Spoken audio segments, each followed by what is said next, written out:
கன்னிராசி அன்பர்களுக்கு தை மாதம் பார்த்தீங்கன்னா ஒரு திடீர் அதிர்ஷ்டத்தை கொடுக்கக்கூடிய மாதமாக இருக்கும். திடீர் யோகம், திடீர் பணவரவு, திடீர் ஒரு நம்ம எதிர்பார்க்கவே மாட்டோம். எப்போ ஒரு வாட்டி சந்திச்சிருப்போம், அவங்க ஹெல்ப் பண்ண சொல்லியிருப்பாங்க, திடீர்னு அவங்க ஹெல்ப் பண்ணுவாங்க.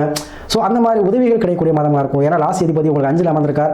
ஸோ பண உதவி, பொருள் உதவி கிடைக்கக்கூடிய மாதமாக இருக்கும். குலதெய்வ வழிபாடு செய்வீங்க, பூர்வீகத்துக்கு போவீங்க, பூர்வீகத்தில் உள்ள பிரச்சனைகள் தீரும். தாத்தாவளி சொத்து, தாய்வழி சொத்து, இதை சொத்து பிரச்சனை இருந்தாலும் சீரும்.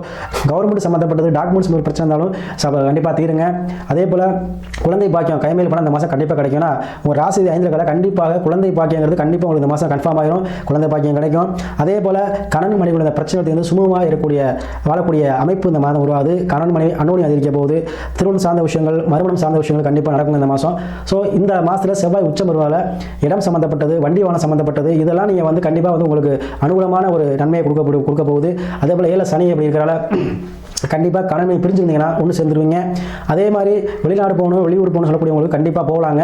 அதே போல் ஏன்னா ராகு 6ல் இருக்காங்க, கண்டிப்பாக வெளிநாட்டில் வாழக்கூடியவங்களுக்கு அருமையான ஒரு பதவி உயர்வு, அதே சம்பள உயர்வு இதெல்லாம் கிடைக்கக்கூடிய மாதமாக இருக்கும். ஸோ இந்த மாதம் உங்களுக்கு பார்த்தீங்கன்னா கன்னிராசி அன்புகளுக்கு மனதில் ஆழ்மனதில் எண்ணங்கள் அனைத்துமே ஈழக்கூடிய மாதமாக கண்டிப்பாக அமையும்.